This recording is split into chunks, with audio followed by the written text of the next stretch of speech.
Christ. I didn't think they'd break out the portals this soon.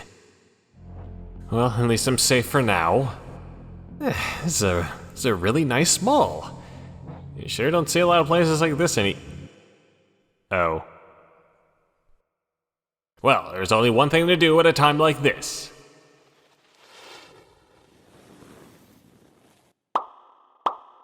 Okay, perfect. I think this will definitely work as my new background. Now, what to talk about? I don't got any ideas. But at least I can pass the time with this thing.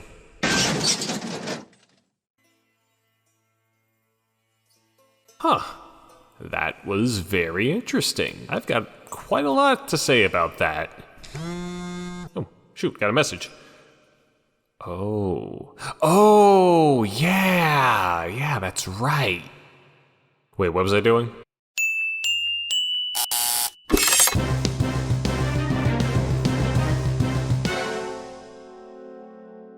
Smash Brandy's cooch. Disclaimer, the rest of this video will feature discussion of sensitive topics and material that some viewers may find discomforting.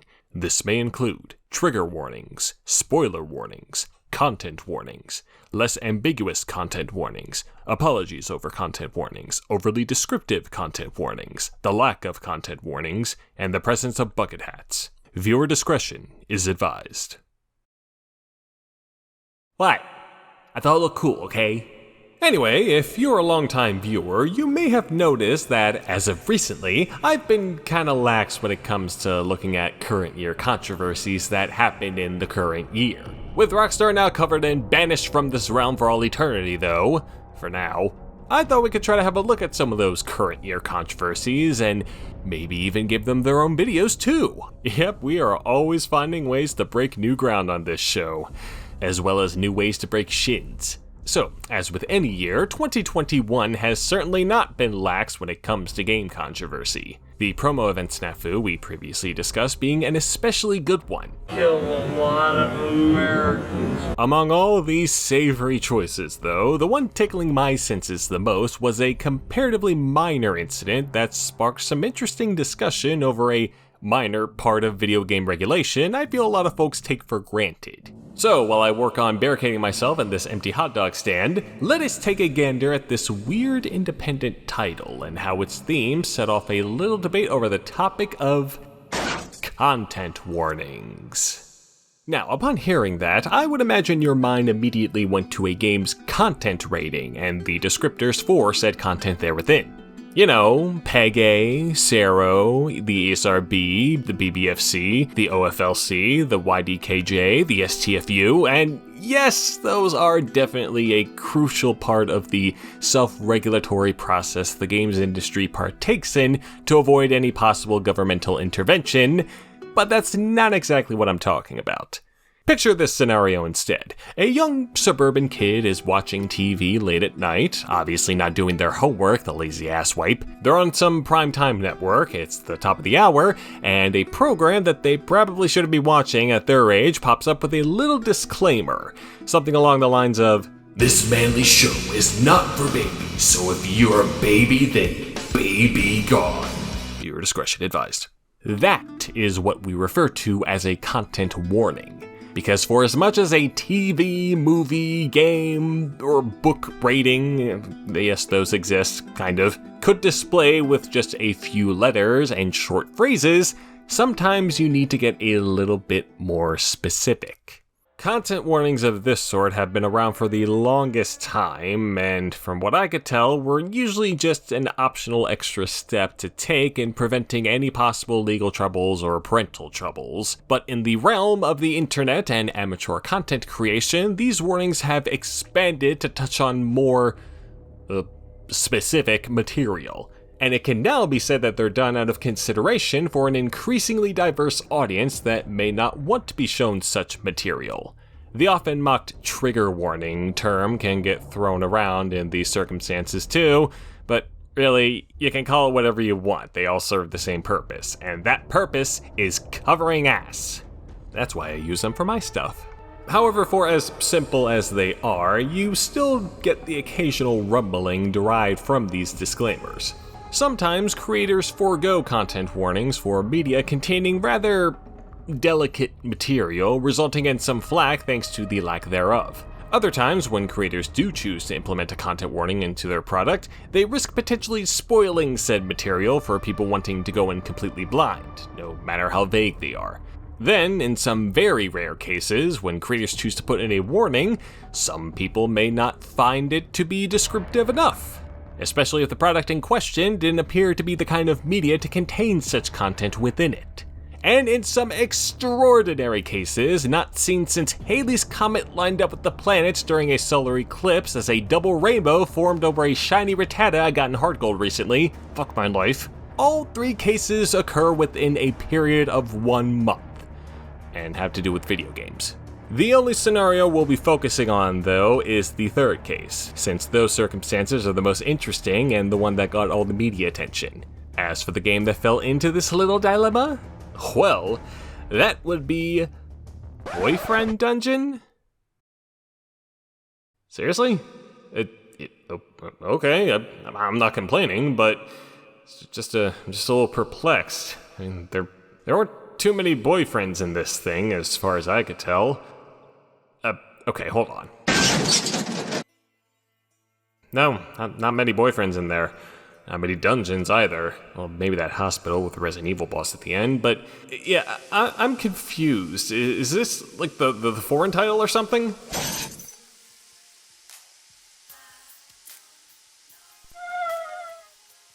Oh. Well, that clears everything up. Why didn't you just say so before? Wait, who am I talking to? Stay safe and watch out for ducks, okay? Boyfriend Dungeon comes to us from the folks up in Canada Town at Kitbox Games. They've put out a few moderately acclaimed indie titles such as Shattered Planet, Moon Hunters, The Shrouded Isle, and other games you likely haven't heard of. They must have a decent following of some sort though, considering this game was successfully crowdfunded a few years back. Well, the fact it was called Boyfriend Dungeon might have been the greater contributor, but we'll just roll with it. I was slightly tempted to make this another Kickstarter controversy, but well, in that regard, there's nothing really to talk about. It did get delayed last year to avoid any crunch, which makes sense since they're a team of 8, and also it was 2020. But outside of a few commenters not getting game keys, which they appear to resolve rather quickly, not much going on here, or at least not much on the level of... We will be referring to some of these comments on that page later on though, but before we get ahead of ourselves, let's get into the corner Kitbox painted themselves into. As any schmuck might be able to tell, Boyfriend Dungeon is a dungeon crawler dating sim hybrid where you play as a human and do the isometric dungeon crawling thing a la Diablo or Hades, with the hook being the weapons you wield are also fellow humans whom you can romance to your heart's content in order to increase their powers and abilities. Your character can be of any gender or sexuality, and you have several romantic partners that cater to whatever preferences you may have. It's all very open and inclusive, so it should come as no surprise that it quickly found an audience among LGBT and queer folk. The trailers really emphasized the game's thirstier aspects and gave off the general impression that it would be a fun, lighthearted time for these folks, dungeon crawler fans, dating sim fans, or anyone really, because we do not discriminate on this show, except for you, Martha, to enjoy. But then, this past August, the game came out. Wrapping back around to the topic for today's video, BF Dungeon prompts a little content warning upon the start of a new game. This game may include references to unwanted advances, stalking, and other forms of emotional manipulation. Play with care. Okay, that seems informative enough. As I said, the ESRB rating can only describe so much, and this one didn't even get a rating summary on the site, so yeah, if it's got some of this stuff in here, just stick in that disclaimer and all's well, right?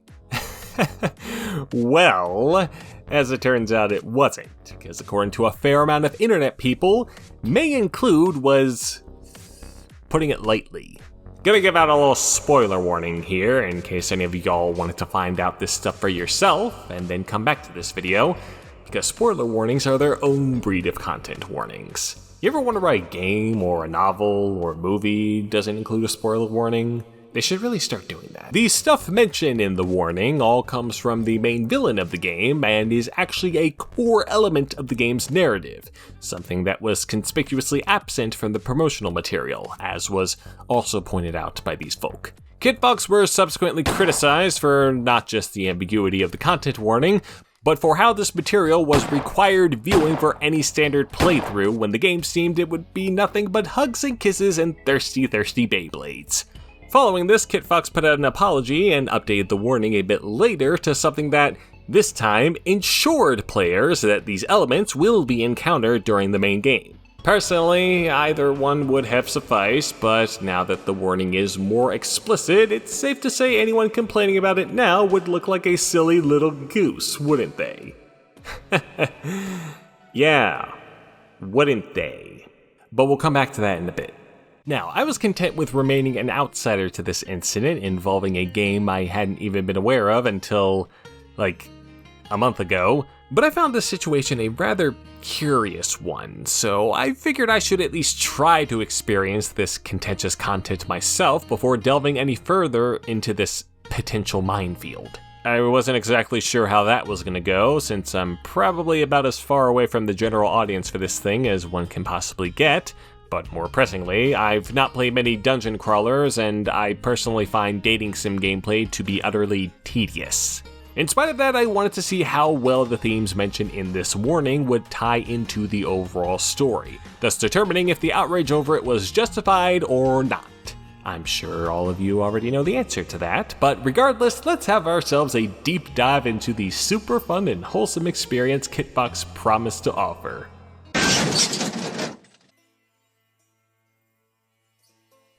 Oh shit, wrong game.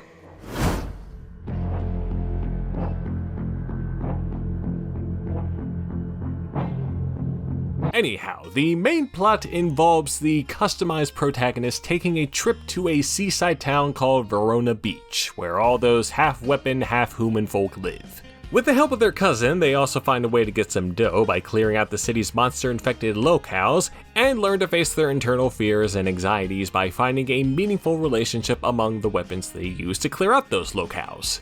Unrelatedly, they discover a fair chunk of these folk within these areas, and not in the best condition, physically or mentally.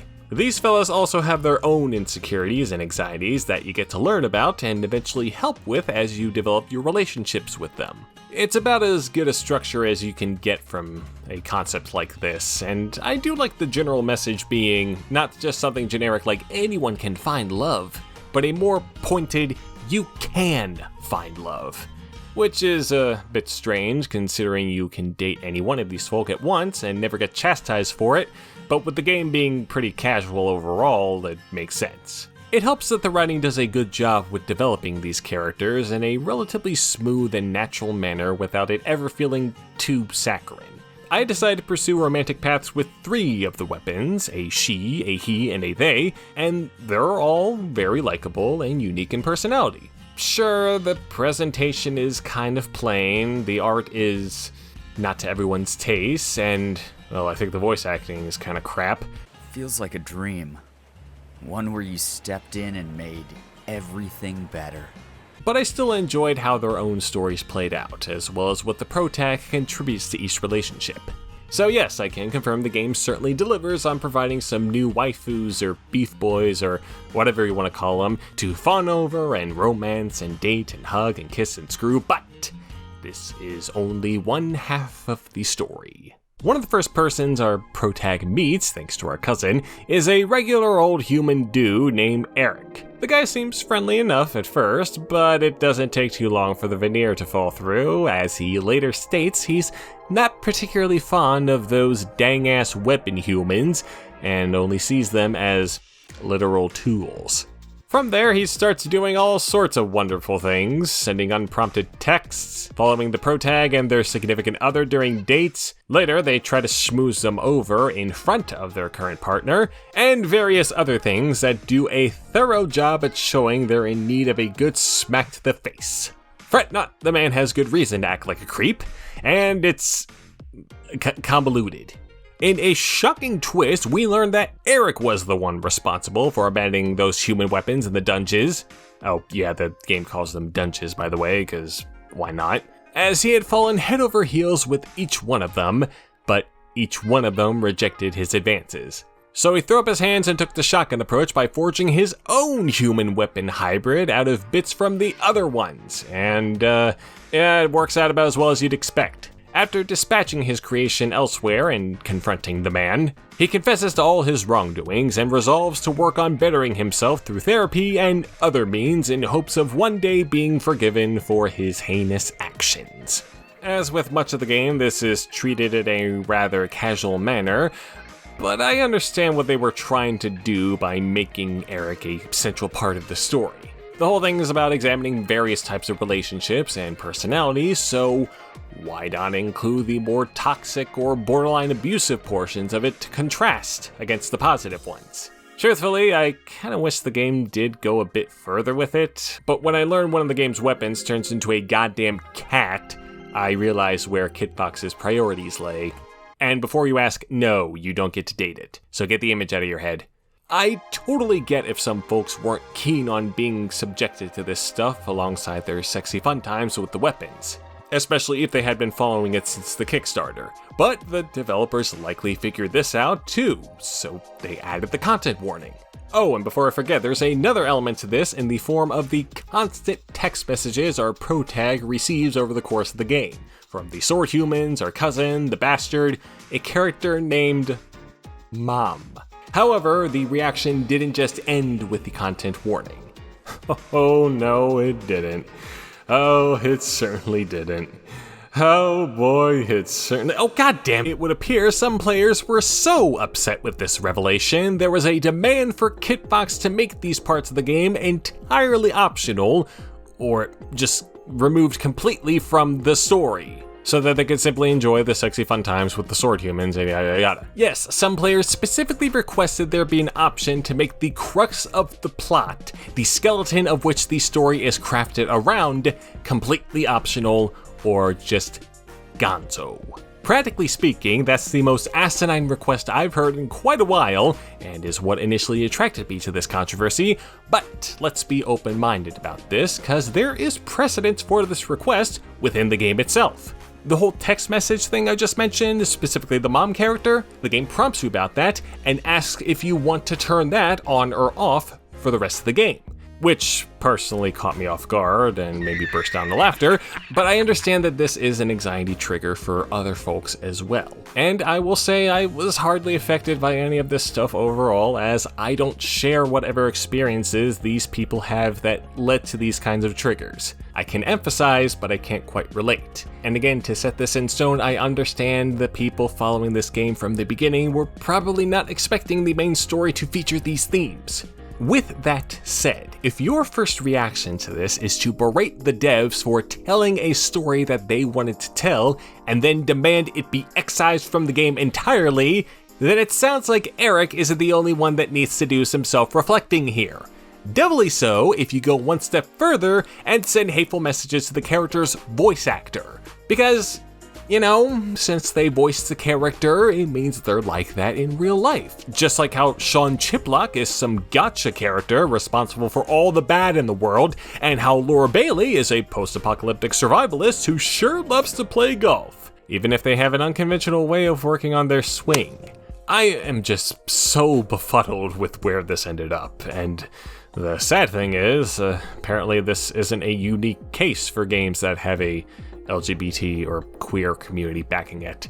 Not that I'm trying to stereotype or anything, but there's a pretty good article regarding all that stuff in the wake of Boyfriend Dungeon, so I'd give that a read if I were you. That's pretty much all BF Dungeon has to offer. You'll note that I avoided talking about the actual dungeon crawling gameplay, and that's because there's not a whole lot to talk about there. In fact, my overall thoughts on the game itself boil down to, I would probably really enjoy Hades. But lest we forget what the hell this video is supposed to be about, there are still those two other games that entered the content warning discussion released in the same month as Big Fucking Dungeon. You fucked up your life, man. Firstly, there was 12 Minutes, a top-down point-and-click adventure game involving some poor sap trying to keep himself and his wife from getting capped by a fake cop while he's trapped in a time loop. As you can imagine from the premise and its ESRB rating, it featured some rather intense themes, but the developer opted to not include a content warning for such, which caught a bit of ire from journalists in the aftermath of the whole Bingus Fingus debacle. Apparently, the game forced you to enact some good old-fashioned domestic violence on the wife in order to progress through the mystery and get out of the loop. Yes, it did also mention the little twist at the end, but it was mostly the other thing. Now, I did play this one too, although I won't be talking about how it is as a game here. You can watch Crazy Thoughts for that if you so choose. However, I will say that while, yes, you can hurt your lovely lady in a variety of ways, the only required form of that is drugging them up as part of a contrived method to incapacitate the fake cop and interrogate them over why he's trying to murder the pair. Unlike Boyfriend Dungeon, though, if one were to watch the trailer, there's a good indication that such activities will be going on in the game, so at least the dev can't be called out on for misleading players. Not to say that Kitbox were doing that, but that's what they were accused of, so thought I'd make a good comparison. Where'd you learn how to make pancakes? Prison. The other game in this conversation was Psychonauts 2, the long-awaited sequel to one of the biggest cult platformers in gaming from Tim Schafer and Friends, and Microsoft. You also get to hear me talk about that in detail on Crazy Thoughts, but as opposed to 2 Minutes, Double Fine went on the complete opposite spectrum here with a rather extensive mental health advisory, including a link that offered mental health resources. Oh, and a warning for the stuff that goes on in the very first level as well, so that's also appreciated. With all of this in mind, I think it's safe to say there's absolutely no harm in adding content warnings to games and other forms of media. They're usually just a one-time message that anyone who wouldn't be affected by the content in question can skip over immediately and never see again. However, I'm not gonna break Luis Antonio's shins for the stuff going on in 12 Minutes just because he and his team didn't put in a content warning beforehand. Now, if I'm gonna break his shins, it's because of how stupid the game is. Bottom line, what I believe we can extrapolate from all of this is that content warnings are becoming a greater necessity for games in the eyes of many folk. And even if it all still boils down to covering ass, I think it's a good thing in the long run. Granted, I'm not sure if the Boyfriend Dungeon incident was the best way to demonstrate that point, because that shitfest morphed into a demonstration as to the consequences of strong reactions to unmet expectations that are indicative of much deeper personal or communicative issues, but it certainly helps stretch out the length. And, well, if that whole thing didn't happen, we wouldn't be having this discussion in the first place. So there was some good purpose to it overall. All this said, adding these content warnings in is still at the developer's discretion, no matter how much pressure they receive from the community. And unless whatever rating system out there decides to start enforcing them into games with more sensitive content, that ain't changing anytime soon. So, the lesson for today? This ball fucking rocks. I can have all the food I want, all the entertainment I need, all the light I need in the distance, coupled with muffled shouting and footsteps. Wait, I'm just back in Ohio. Oh, thank you for that, portal.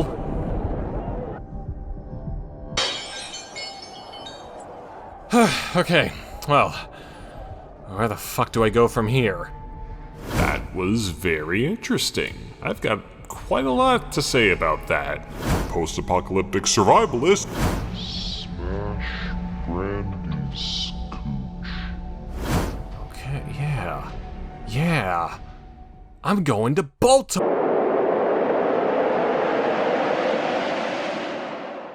Oh, no, wait, Pittsburgh.